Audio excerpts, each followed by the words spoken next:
Hello listeners and welcome to Boomerang. My name is Jim and your other readers are Caroline, Nan, and Ray. Andrew is our engineer tonight and he will be doing the recording, and Ray, as well as reading, will be doing the copying and distribution. The news this week is taken, with permission of course, from the West Lothian Courier dated the 1st of August. How time flies. And we are recording this on the 1st of August. Any anecdotes have been taken from the Reader's Digest, again with their permission. The recording this week has been divided into 4 sections as usual, and we'll start the first section with some general news. speeding taxi driver caused OAP death in horrible accident. Cabby avoids jail after court told of horror. A taxi driver was driving over the speed limit when he killed a pensioner outside a pub, a court heard. Mohammed Khan claimed he did not see pedestrian Michael Slevin lying in the road before he drove over him in what was described as a horrible accident. After dragging Mr. Slevin for around 20 yards before stopping, Khan then reversed his taxi and crushed the grandfather's inert body for a second time. Mr. Slevin, whose watch was stuck at 12:06 p.m. after the collision, was given emergency treatment at the roadside. However, doctors at Edinburgh Royal Infirmary pronounced him dead shortly after his arrival. Khan appeared for sentence at Livingston Sheriff Court on Monday, July 29th, after earlier pleading guilty to causing Mr. Slevin's tragic death on Valentine's Day 2022 by driving at excessive speed and without due care and attention. He admitted failing to maintain proper observations of the road ahead and failing to see the pedestrian, who was dressed all in black, lying on the roadway in front of him. The fatal accident happened outside the Happy Valley Hotel in Blackburn, where Mr. Slevin, who lived nearby, had spent the evening socialising with friends. The Celtic fan is understood to have been celebrating his team's 4-0 defeat of Raith Rovers in the Scottish Cup. Chris Yule, prosecuting, said it was raining heavily and dark at the time of the accident, although the street was well lit. He said Mr. Slevin had drunk 2 pints of Guinness and 5 whiskies over the course of the evening before leaving the bar at 11:45 p.m. CCTV showed him appearing unsteady on his feet and using a lamppost to support himself, but there was no footage to confirm how he came to be lying in the road. Khan's passenger, who had been out for a Valentine's Day meal, were both uncomfortable with his excessive speed and were about to ask him to slow down when they felt a thump, Mr. Yule said.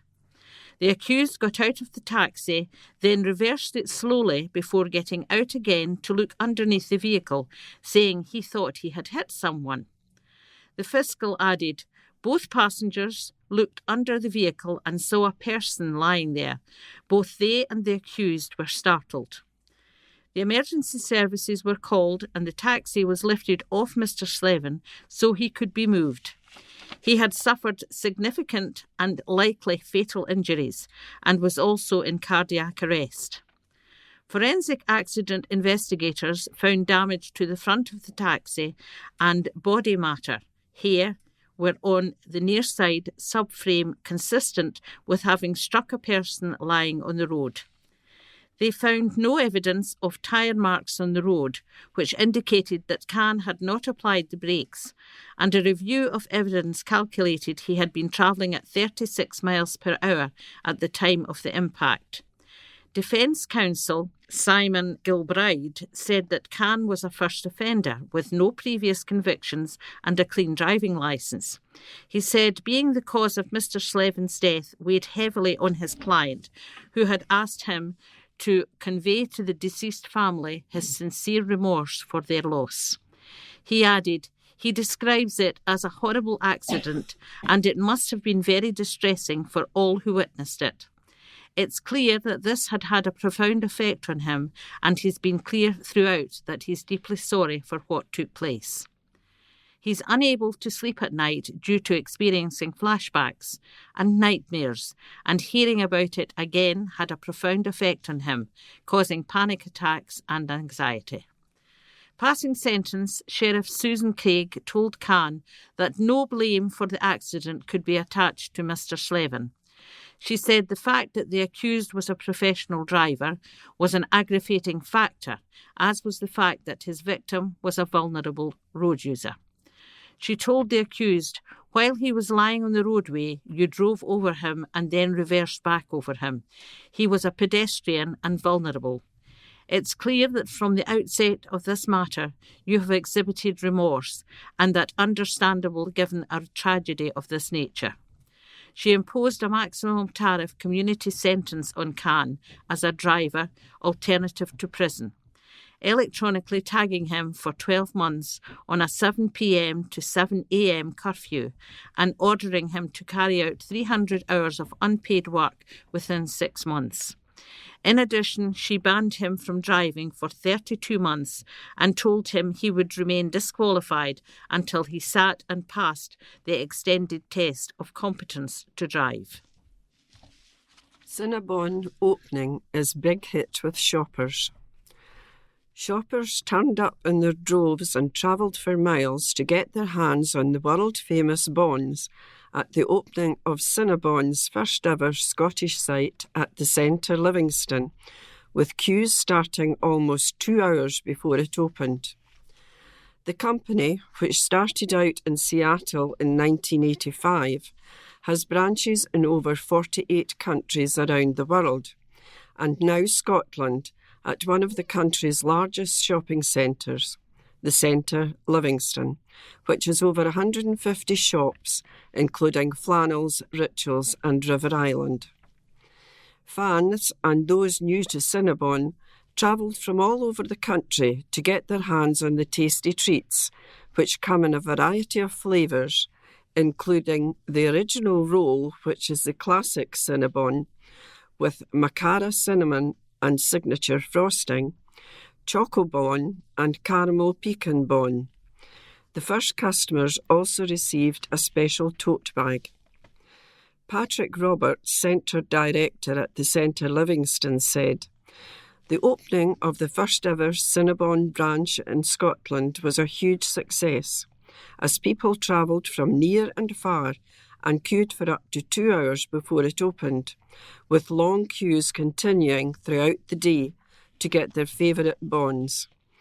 The opening is a fantastic addition to our existing variety of great places to shop and eat at the Centre Livingston, which makes for a brilliant day out when visiting us." Young stars in search for Nemo at the Fringe. Get yourself to the Edinburgh Fringe Festival next week to experience some underwater wonder with Stage School Live's Finding Nemo Jr. The talented members of the West Lothian Drama School are inviting you to immerse yourself in this family-friendly production featuring the young performers who will be bringing the beloved characters to life. Follow the adventurous journey of Nemo, Marlin and Dory as they navigate the vast ocean, encountering quirky marine life and heartwarming friendships. With captivating songs, this enchanting musical promises a delightful escape into the depths of imagination. Join them at The Space at Surgeons Hall from August the 3rd to the 10th at 10 a.m. for a fantastic time filled with laughter, joy and the magic of live theatre. And this article is accompanied by no less than 7 pictures showing ranks of smiling youngsters during their rehearsals for the musical, and it's quite an achievement for them. Baby penguin welcomed to world at Five Sisters Zoo.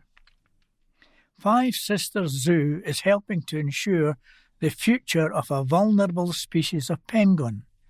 The zoo was delighted to share the news that their colony of humble penguins had welcomed their first chick. The zoo posted on Facebook introducing our first ever penguin chick, born on June the 1st to proud parents Josie and Jack.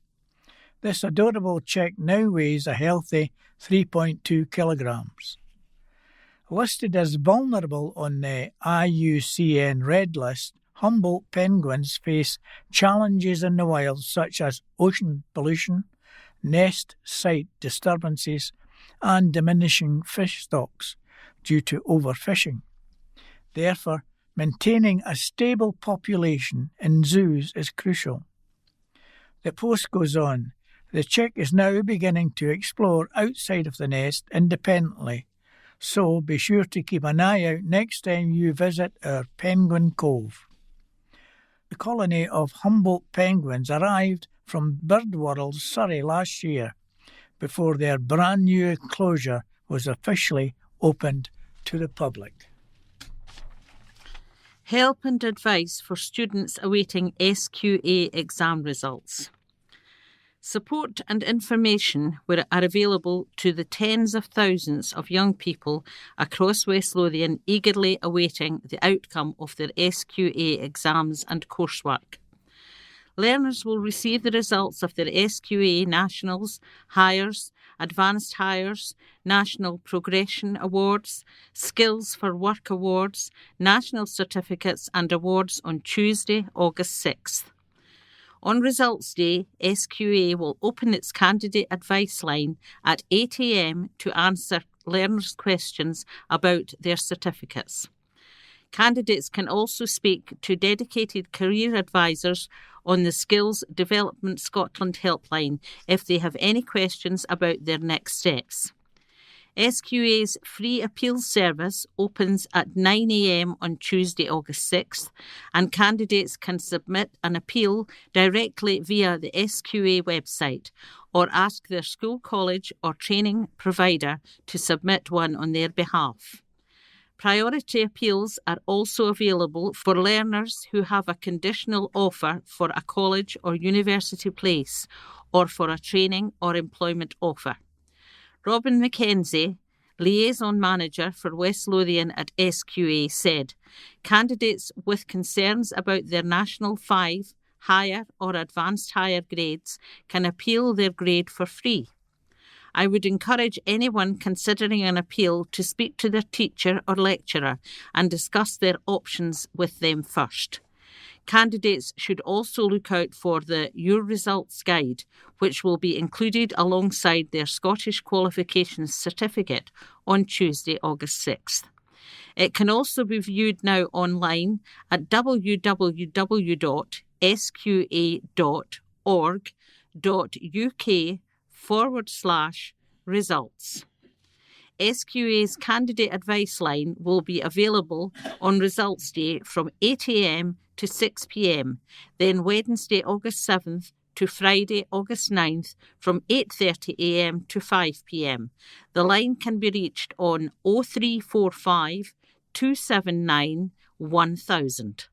Skills Development Scotland's helpline can be contacted on 0808 100 8000 and will be open from August 6th to August 9th.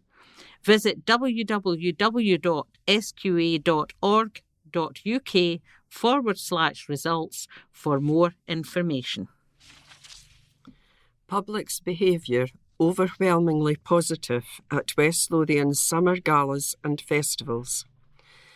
It has been an incredibly busy summer already for local officers throughout West Lothian, with various gala days, fetes and other local festivals having taken place already in the region.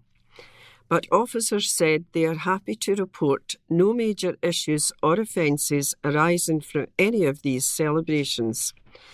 Bosses said the behaviour of the public at each event was overwhelmingly positive and demonstrated why West Lothian is such a terrific place to live, work and visit. Chief Inspector Jocelyn Thompson, local area commander of West Lothian, said, "My thanks go out to all of those involved in the planning and delivery of these events.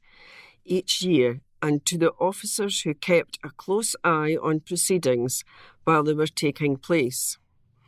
The Chief Inspector also said officers also participated in a few cultural events across West Lothian.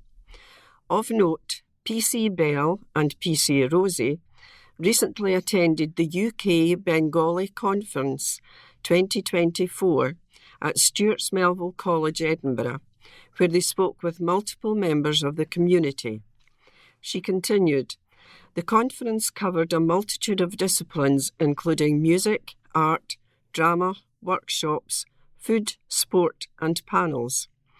Attending such events allows us to gain a deeper understanding of the different cultures that make up our communities and enhance the level of trust and public confidence those belonging to these cultures have in their local policing teams." On Saturday, Chief Constable Joe Farrell attended the West Lothian Pride event alongside several of the division's officers. We were delighted to welcome her to support the event. Paw Patrol pals on the case for Jack's Den kids. Children and families who use Jack's Den in Livingston were in for a treat when firefighters dropped in with some Paw Patrol pals. The Scottish Fire and Rescue Service, SFRS, has taken part in the annual Blue Light visit to Jack's Den in Livingston, the headquarters for Team Jack. Team Jack provides essential emotional and social support to children and families during and after cancer treatment. Programs include drop-ins, coffee sessions, group support, activity days, music therapy, and more. Crews from Livingston and West Calder attended the day alongside Police Scotland and the Scottish Ambulance Service. Around 25 children from the Central Belt met Marshall and Chase from Paw Patrol. They had fun exploring all the emergency service vehicles, enjoyed games, ice lollies and donuts. A highlight of the day was the hose rolling competition. Crew Commander Teresa Penris of Livingston Community Fire Station has organised these events for several years with the help of emergency service partners, and the SFRS continues to support Team Jack through an annual car wash. And this article is accompanied by two pictures, one showing all the emergency service participants from the fire service, the police and the ambulance service, and two staff members of Team Jack. And the other is a smiling young child between Marshall and Chase from Paw Patrol. Dishonest carer caught out falsifying documents. A West Lothian carer has been given a warning after she reportedly acted dishonestly while on shift. Semia Adekani saw a 12-month warning imposed on her record due to a number of actions carried out while working as a care worker at Margaret Forest Care Management. Following several incidents on or around May 23rd, 2023, the Scottish Social Services Council conducted a review into Adekamami's actions and described the behaviour as serious due to a breach of trust. According to the review, the first incident took place while the carer was on shift. She provided care for a patient but only stayed for 6 minutes, despite needing to stay for 30 minutes. The carer reportedly provided the incorrect amount of care several times after the first incident through falsifying documents. The carer was found to have acted in a dishonest manner and sought to misrepresent to their employer the amount of care they provided. Conducted their review into the behaviour, the SSSC chose not to strike the carer from the register and instead imposed the official warning. The review reads, social service workers must be truthful, open, honest and trustworthy. You falsified documents by recording incorrect care times for 2 care visits. In relation to that patient, you then provided false information to your employer on 2 occasions about the time that you had spent with the patient. Your actions were dishonest and placed those individuals who use services at risk of harm, as your employer was unaware that they had not received care and support for the length of time that was expected and therefore could not take remedial action. Your actions breached the trust that is placed in you by your employer, individuals who use services, their families, and the wider general public. Your behaviour is serious as you have breached the trust that was placed in you to provide support to vulnerable users of services. Your actions demonstrate considerable disregard for not only the welfare and well-being of those individuals, but also for the codes of practice. Margaret Forest Care Management was approached for comment. And that's the end of part 1. We'll come back with part 2 in a few minutes. Welcome back to part 2, and we'll start part 2 with the death notices. I was going to say intimations. We used to have weddings and births and everything like that in the courier, but it seems to be only deaths. And there is only one. John Anthony Henley from Livingston, peacefully in his sleep in the wonderful care of Kirk Lane Nursing Home on July the 29th, 2024. John, former teacher at Dean's Community High, Livingston. As per John's wishes, there will be no funeral service. Please take a private moment, if you knew John, with your own memories of John. And that's the only one. So we'll carry on now with some more news items. Mercedes garage is gutted in blaze. Shocking images show the extent of damage at car dealer. A car garage has been completely destroyed by a horror blaze in West Lothian this week. Images have shown the devastation caused after the fire broke out at the independent Mercedes and BMW spec premises at Houston Industrial Estate in Livingston. Fire crews raced to the scene after the alarm was raised at around 11:15 a.m. on Monday. 6 fire engines and a high-reach appliance were sent to the scene. Thankfully, the premises was evacuated with no reported casualties, but the building has been completely destroyed. Drone images taken after the fire was distinguished show the extent of the damage. Other images taken earlier in the day showed flames ripping through the building, and it's understood a number of expensive cars were also destroyed in the fire. Residents were left shocked by the incident, and one couple, Claire and Paul, said, "You could see the smoke from miles away. We were driving to the centre in Livingston earlier and could see the fire and the thick black smoke." Another resident in the area, Janice, said, "I was trying to cut through the industrial estate to pick my granddaughter up, but they wouldn't let me through." A worker on the estate said, "We saw the big thick smoke all of a sudden. We couldn't quite see what was on fire from our side of the estate, but we heard so many sirens." I heard from my sister that the police had closed off the road from both sides of the estate. A Scottish Fire and Rescue Service spokesperson said on Monday, "We were alerted at 11:34 a.m. to reports of well-developed fire within a commercial building at Houston Industrial Estate on Grange Road, Livingston. Operations Control mobilised 6 fire engines and a high-reach appliance to the scene. The building was evacuated and there were no reported casualties. Crews remain in attendance at the scene." A spokesperson for Police Scotland added, "Road closures are in place around Houston Industrial Estate, Livingston, following reports of a fire around 11:50 a.m. this morning. Emergency services are in attendance and motorists are being asked to avoid that area." And there's several photographs showing the black smoke and the flames and the devastation. West Lothian has fewer people out of work than the rest of the country.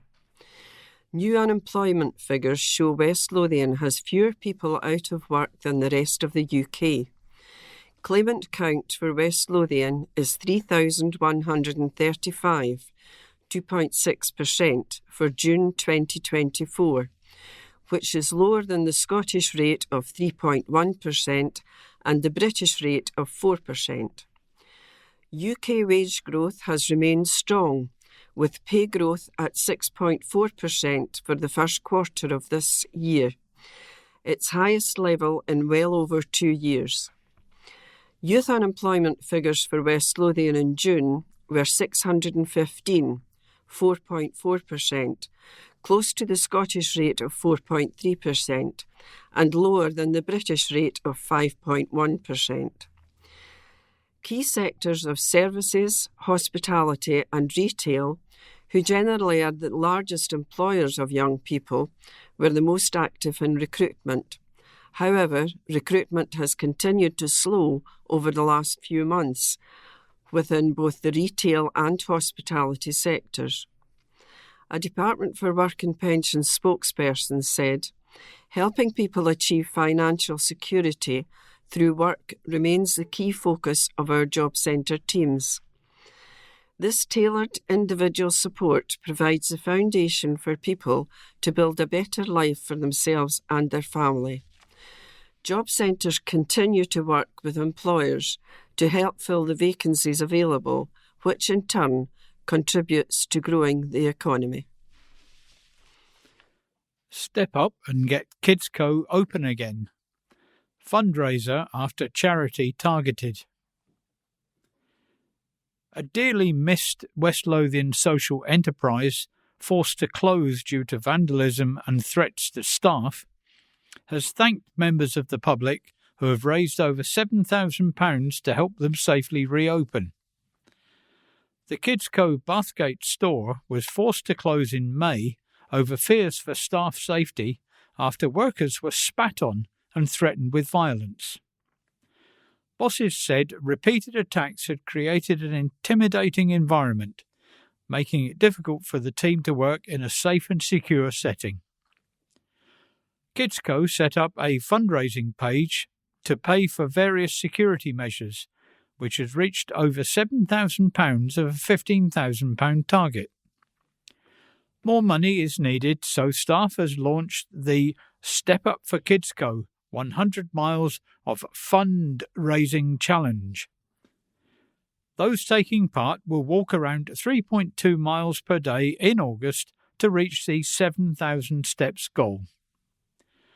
KidsCo founder Tracy Murdoch said, "We need your support to bring back the vibrant community hub that KidsCo Bathgate has always been. Fridays at KidsCo are filled with joy and activity as little ones and their caregivers enjoy our beloved Magic Movers class, a refreshing buggy walk and delightful story time at BookBugs. Our shop is a haven of affordable, quality second-hand baby goods, clothing and toys. Visitors can chat with our friendly staff and volunteers or let their kids play in the mini play area, giving adults a chance for a peaceful shopping experience. Our staff, volunteers and customers dearly miss the fun-filled Fridays and the lively atmosphere at KidsCo Bathgate. We need your help to bring it all back. Please consider donating, purchasing a reward and sharing our post to spread the word. Our staff safety is our top priority as we plan our reopening. Thanks to the financial support from our crowdfunder, we've made significant progress. We've installed 6-foot V-mesh panels to prevent access to the roof, have a planned application of anti-climb paint on exterior yard walls, and are replacing our gate with a more robust one. These improvements come at a cost, and we now need one final push to finalise this work and install CCTV security. Once completed, we can reopen our beloved Bathgate shop, which has been dearly missed by our community. Our staff is eager to return, missing the chats, smiles and fun times with all of you. To take part, pop into the Livingston Kids Co shop, our Kids and Kin community space, or email nicole.bate@kidsco.net to sign up and step up for Kidsco when we need you most. You'll get access to these events and a guaranteed adventure. You can book events at www.bookwen.com/Kidsco. Making memories at summer camp. What a week it was for the West Lothian African Women's Network summer camp. The children had a fantastic time at West Lothian College, learning new things, experiencing different sports and making new friends, and of course not forgetting the mums and dads who joined the trip to M&D's theme park to wrap up the week's activities. The West Lothian African Women's Network aims to support deprived and marginalised African women, children and families, as well as other ethnic minority women who are facing cultural isolation, inequality, loneliness, racial rejection and poverty here in West Lothian.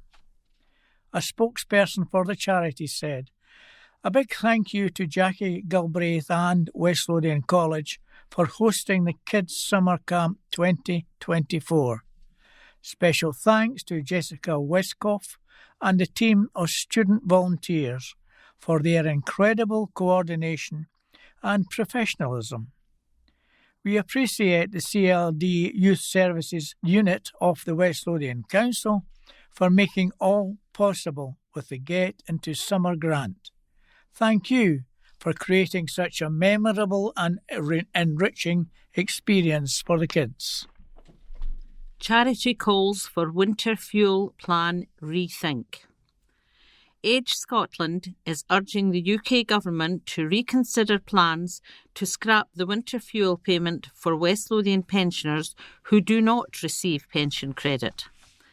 Scotland's Charity for Older People has said the move will push tens of thousands of low-income pensioners in Scotland further into poverty and put some of the poorest older people at greater risk of ill health and burgeoning debt. The Chancellor, Rachel Reeves, announced the decision to means test the winter fuel payment, which was worth up to £300 a year for those of state pension age, on Monday. Anyone who does not receive or claim pension credit will no longer get the payment, aimed at helping older people with fuel bills over the coldest month. Catherine Crawford, Chief Executive of Age Scotland, said, "This move will effectively take money away from some of the lowest income pensioners in Scotland. There are currently more than 150,000 pensioners living in poverty in this country, and we know that many more are living on incomes just above the pension credit threshold. They will now miss out on a payment which could help them heat their homes and stay warm over winter. I would urge the UK Government to look again at this decision, which affects older people who are already struggling with the high cost of living and will now face being worse off at a time they desperately need support. Already, we are getting calls to our helpline from older people who are distressed by this announcement and worried about what lies ahead. I would call on anyone in that position to get in touch with our free helpline on 0800 1244 222, where our advisors can carry out a full benefits check to ensure that you are getting everything that you are entitled to. We know that around 123,000 pensioners in Scotland who are eligible for pension credit are not claiming it, and they are the people who are going to be worst affected. Lego kids are laying successful foundation. Pupils from Bathgate Academy are hoping to build on their success brick by brick.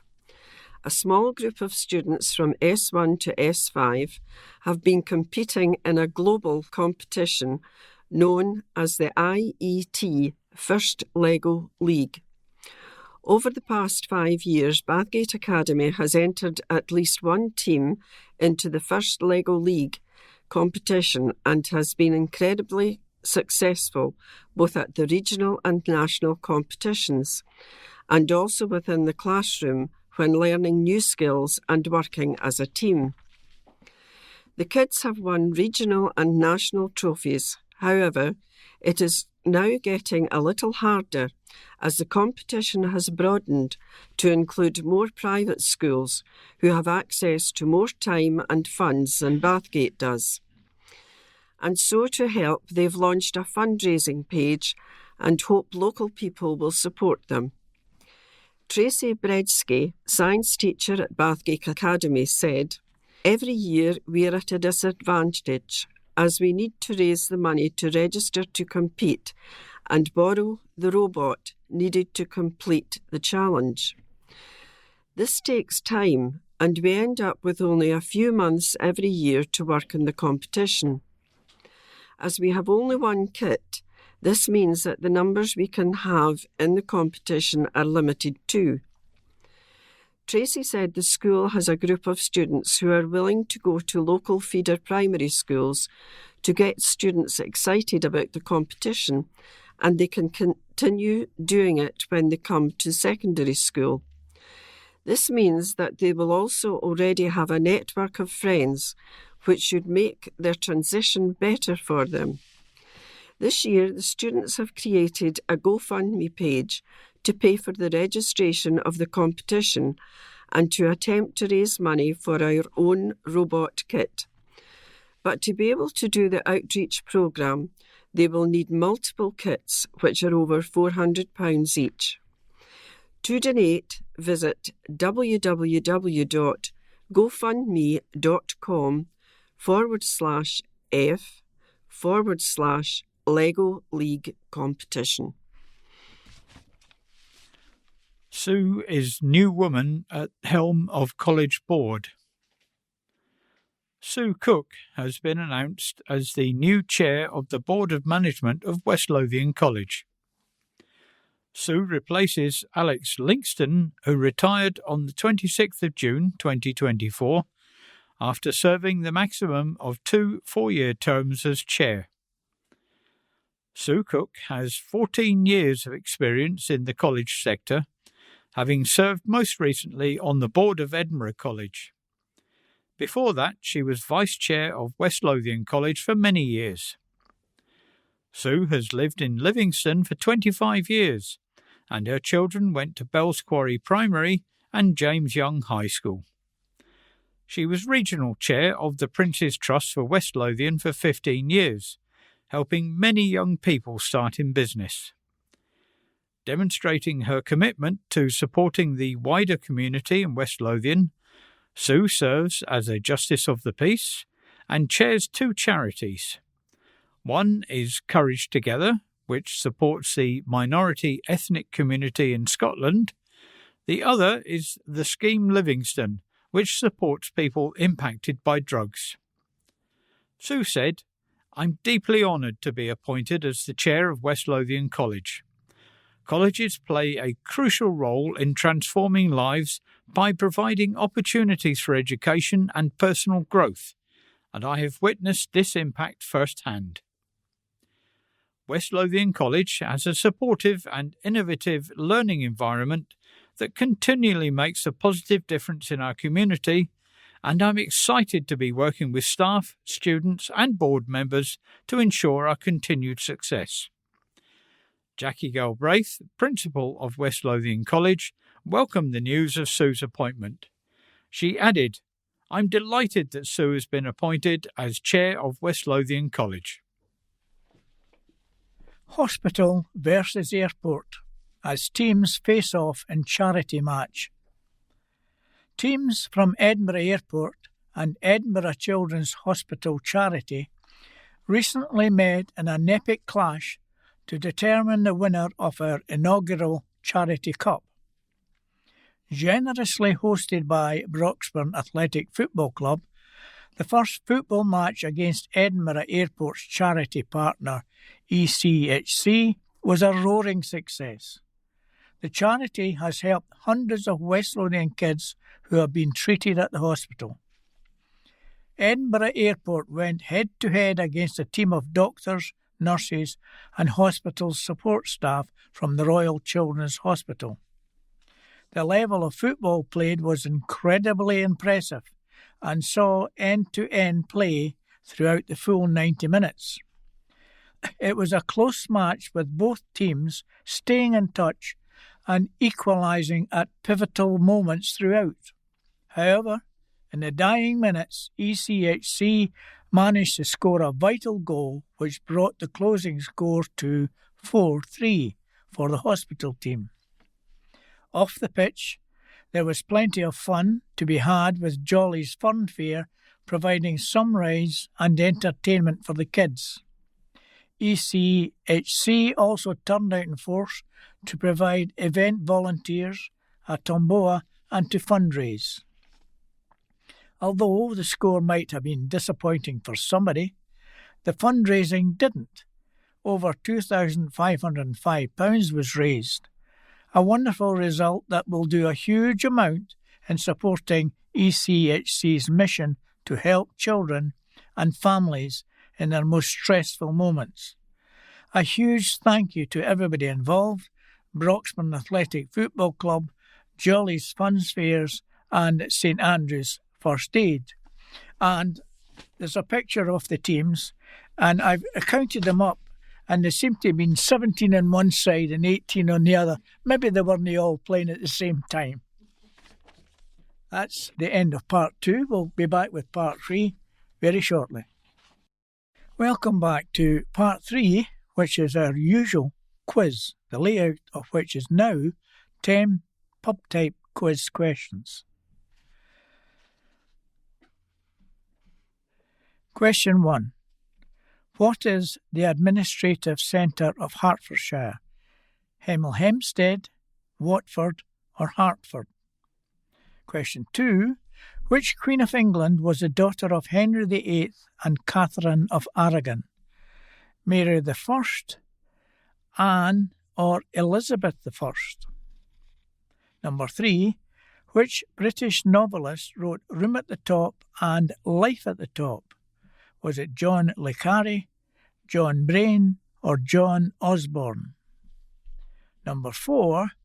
Whom did Margaret Thatcher succeed as leader of the Conservative Party? Was it Edward Heath, Anthony Eden or Harold Wilson? Question 5. Which US president was a former director of the CIA? Was it George H.W. Bush, Ronald Reagan or Bill Clinton? Question 6. What name is given to an auction in which the auctioneer gradually reduces the bidding price? Is it a Belgian auction, a Dutch auction or an Irish auction? Question 7.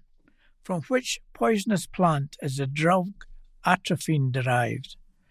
Is it belladonna, hemlock or deadly nightshade? Question 8. In which London street did the Great Fire of London break out in a baker's shop in 1666? Was it Pudding Lane, Fleet Street or Lombard Street? Question 9. Which Labour politician was Deputy Prime Minister in the wartime coalition and Prime Minister from 1945 to 1951? Was it Clement Attlee, Winston Churchill or David Lloyd George? And question 10. Which American actress starred in Barbarella, Clute and Coming Home? Was it Audrey Hepburn, Meryl Streep or Jane Fonda? And that's the end of part 3. We'll give you the answers in part 4. Well, folks, we'll start our last part, part 4, with the answers to the quiz. And here we go. What is the administrative centre of Hertfordshire? Hempstead, Watford or Hertford? It was Hertford. Which Queen of England was the daughter of Henry VIII and Catherine of Aragon? It was Mary the First. Which British novelist wrote Room at the Top and Life at the Top? And you had a choice of John le Carré, John Brain, and John Osborne, and it was John Brain. Whom did Margaret Thatcher succeed as leader of the Conservative Party? Edward Heath, Anthony Eden, or Harold Wilson? It was hardly Harold Wilson anyway. It was Edward Heath. Which US president was a former director of the CIA? Serious stuff. Was it George H.W. Bush, Ronald Reagan, or Bill Clinton? It was actually George H.W. Bush. What name is given to an auction in which the auctioneer gradually reduces the bidding price? Was it a Belgian auction, a Dutch auction, or an Irish auction? So I hope you didn't plump for the Irish auction. It was a Dutch auction. From which poisonous plant is the drug atropine derived? Belladonna, hemlock, or deadly nightshade? It was deadly nightshade. And I even got this. In which London street did the Great Fire of London break out? In a baker's shop in 1666. Pudding Lane, Fleet Street, or Lombard Street? And everybody said, Pudding Lane? Which Labour politician was Deputy Prime Minister in the wartime coalition and Prime Minister from 1945 to 1951? Clement Attlee, Winston Churchill, or David Lloyd George? It was Clement Attlee. And the last one, which American actress starred in Barbarella, Clout, and Coming Home? Audrey Hepburn, Meryl Streep, or Jane Fonda? It was Jane Fonda. And that's the quiz question answers, and we'll finish our part 4 with another round of general news items. Can you give a dog a home? The Dogs Trust West Calder branch is appealing for dog lovers to help rehome one of the 10 playful poochies they're currently looking after. The charity also needs to sniff out foster carers who can open their home to a dog in need. Just one of the delightful dogs looking for his forever home is Harry, a 10-year-old Staffordshire Bull Terrier who radiates happiness and love. This sweet boy is on the lookout for a calm new home where he can enjoy his golden years in peace and indulge in his penchant for cuddles and a quiet life. If you think you could provide a home for Harry or any of the 40 dogs currently available for rehoming, please contact the charity on 01506 873 459. Dogs Trust West Calder is also currently seeking new foster carers. If you could open your homes for a dog in need, please email hfhwestcalder@dogstrust.org.uk. Tales from Tea in the Park. There hasn't been a well-organised pop festival in Scotland for 15 years, and that's a disgrace. The success of Tea in the Park means we aim to make it an annual event in the Scottish rock calendar. There was, however, a last-minute flap when members of one of the bill-toppers' American band, Cypress Hill, encountered problems gaining entry visas to the UK. As a result, they missed a connecting flight from Los Angeles and arrived more than an hour late for their festival slot. Paying tribute to good-natured fans, a police spokesperson told the Sunday Mail, "All the kids have been very well behaved. Everybody just seems to be enjoying the music and the sunshine." In 1995, top talent including Paul Weller, M People, The Prodigy and Kylie Minogue graced the main stage, while The Verve appeared in King Tut's tent. In just 4 years, Tea in the Park had outgrown Strathclyde Park and was moved to Balado, Kinross, where it began attracting crowds of up to 50,000 people. Over the years, the legendary festival attracted hundreds of thousands of revellers from across the country. Memories were made and much alcohol consumed. The festival was forced to change venue again in 2015 to Strathallan Castle, but was marred by huge travel delays due to heavy rain and flooding. The plug was eventually pulled on the event in 2016, with DF Concerts announcing that 2017 would see them focusing on a 3-day festival at Glasgow Green, which didn't involve camping. Then along came Transmit, which has become an important part of the city's cultural calendar and a great platform for Scotland. And this is some of the Tea in the Parks trivia from 30 years ago. More than 50 acts on 3 stages made for 27 hours of top sounds. It was the 2,784th gig, sponsored by Tenants Live. Rage Against the Machine and Cypress Hill flew 5,000 miles from California.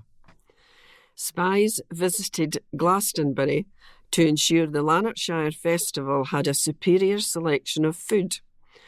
The 240 loos were known as teepees, and the comedy tent was dubbed the Teehee. It was no champagne and caviar affair. The Stars' dressing rooms were portable buildings. 2.5 miles of cable were used to carry electricity to the 3 stages. At £43, weekend ticket worked out at a measly 86 pence per band. Not bad. Both Teenage Fan Club and Del Amitri launched their new drummers at the festival. Fan Club introduced ex-Soup Dragon member Paul Quinn, while the Del's new boy was Londoner Ashley Sloan. Kiana makes waves in Paris to leave her boyfriend jealous. Livingston swim star Kiana McInnes reckons her Olympic debut is bound to have left boyfriend Angus Allison jealous. But the 22-year-old also knows nobody will be prouder than her other half. Allison, a fellow University of Stirling swimmer and 2023 Scottish National Open champion, has been roaring McInnes on from La Défense Arena stands. McInnes was the first Team GB swimmer to dip their toe in the pool on day 1 when she qualified from the 100-metre fly heats with a new Scottish record, only to bow out in the semi-final. As the Courier went to press on Wednesday night, McInnes was set to compete in the semi-finals of the 200-metre butterfly after winning her heat in the morning in 2 minutes 8.46 seconds. And she said, "My mum and dad, my boyfriend and his family and his brother's girlfriend are here. There's a few in the stands. Angus is probably a little bit jealous. Who wouldn't be? But he's really supportive and has said to me so many times how proud he is of me. For some events, he's good for hyping me up and getting the nerves flowing because I run really well with adrenaline. But I don't really need that at the Olympics. Maybe he needs to calm me more than anything out there." McInnes was blown away by the Olympic atmosphere on her debut on Saturday and admits she rode the wave of noise inside the raucous arena. She said, "I couldn't believe how loud it was when I walked out. The cheering was mental. It's such a nice pool. It just feels fast. The 100 metres were not my main event, and I know I have to swim well to get a spot on the mixed relay.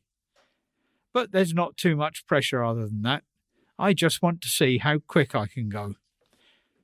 And just to update you, she did finish 4th in her semi-final heat in 2 minutes 8.04 seconds, but unfortunately was not quite fast enough to make the final.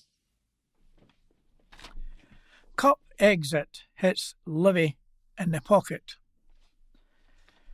Livingston suffered a shock early exit from the Premier Sports Cup to League Two side the Spartans, which boss David Martindale reckons will cost the club £100,000. In the latest blow to the West Lothian side over the last few months, following their relegation from the Premiership in May, they will now miss out on the knockout stages of the competition and any potential TV cash that could have come with a decent cup run. Martindale's men went into Saturday's clash at the home of the Set Fair Arena in pole position to top their group, sitting on 9 points from 3 games and needing just a point to reach the last 16. But the Spartans put them to the sword with a late winner from Cammy Russell in the 85th minute, killing off their hopes, and it has proved a costly one. Martindale said, "I've been here 10 years, and that's the first time in 8 years we have been out of this cup, so it's really disappointing. It's probably cost the club a 6-figure sum, with the potential of a good draw and maybe a televised game. It's a big sum to the club that we have potentially lost out on, but that's what happens when you don't take your chances and you don't defend your box. I do feel hard done by because they scored with 1 chance, but we have to take it on the chin. It was not the preparation the Lions wanted for Saturday's championship curtain raiser at home to Dunfermline, where they will hope to get off to a strong start in their quest to make an immediate return to the top flight." Martindale added, "I do think we have more than enough in the building to be competitive and maybe get a top 4 finish and push for promotion. That's the ultimate aim." Livy have managed to bring back Andrew Shinnie in the past week, but Martindale says there will be no further signings unless the club can move some squad players on. He said, "There's no budget to bring anyone else in where we are. We still have 2 or 3 players at the club who we have asked to find new clubs who are digging in and not moving, so there's not a lot I can do about that because they are here. They want to not play football, and that's their choice as professional football players. It's not ideal. I don't really understand it myself, and it's a wee bit disappointing." So that's almost to the end of our recording session, but as you know, we always include, where possible, a poem or a composition written and read by one of our team, Ray. So, before we wind up our recording session, perhaps Ray would again read out one of his compositions. Over to you, Ray. In light of the recent spell of warmer weather, I've selected a couple of pieces. This is called "Cycling in the Medoc region of France." The warm wind blows upon my skin, caressing, feeling good within. The houses, white with red-tiled roof, they almost seem to stand aloof, as if to say, "We feel the heat, our walls are warm, now we're complete." The road is stretched across the land, winding 'tween the vineyards grand, like long grey ribbon in a strand, laid out by some gigantic hand.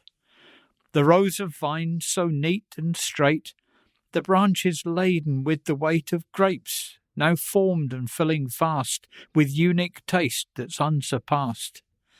The clouds are scudding across the sky, not dark and gloomy, white and spry. Behind them is an azure blue, and this presents a wondrous view. The sounds are hushed, and all that's heard is tire on road, sometimes a bird. I revel in this journey now, my heart is free. I can allow it access to a higher plane. It does my very soul sustain. At end of day I will recall the joy, the pleasure of it all. My mind's eye will replay each scene, the sounds I've heard, the roads I've been. It's all there in unconscious thought, and so I smile, just as I ought. And this piece is called "The River." I walked along the dusty riverside footpath on yet another sunny day, until I found the perfect spot for my sketch. I sat down with my pad and pencils and began to draw, the brim of my hat shading my eyes. The river flowed lazily along. On the far side, the willows dipped down, the leaves hanging like long green fingers trailing in the slight current, while the near bank was overhung with tufted grass, interspersed with docks, cow parsley and marigold. The water voles looked out shyly from their concealed burrows in the reeds. Mayflies flitted across the surface, and water boatmen skipped around in the margins over the greenish-blue water. Suddenly there was a flash of iridescent blue which burst from the far bank like a shot from a gun. A shape blurred past, diving headlong into the water, a few ripples spreading across the surface. Half a minute passed by, and then the kingfisher rose from beneath the water, victorious, like a champion bearing a silver trophy. A small fish was clamped in his beak, wriggling and squirming in a desperate fight for survival. But he had his catch and would not be letting it go. In a blaze of blue and orange, he flew triumphantly back to his perch and consumed his meal. I smiled to myself and closed my sketchbook, knowing that I could never capture the glory of that moment. The birds sang in the woods, and the river continued its languid journey. Thank you very much, Ray. We have now come to the end of this week's recording. We hope you've enjoyed it. Now, when you have finished listening to this recording, can I remind you to place the USB stick in the wallet, reverse the label so that the cut-out corner is at the top right-hand side, and post it back to us as soon as possible.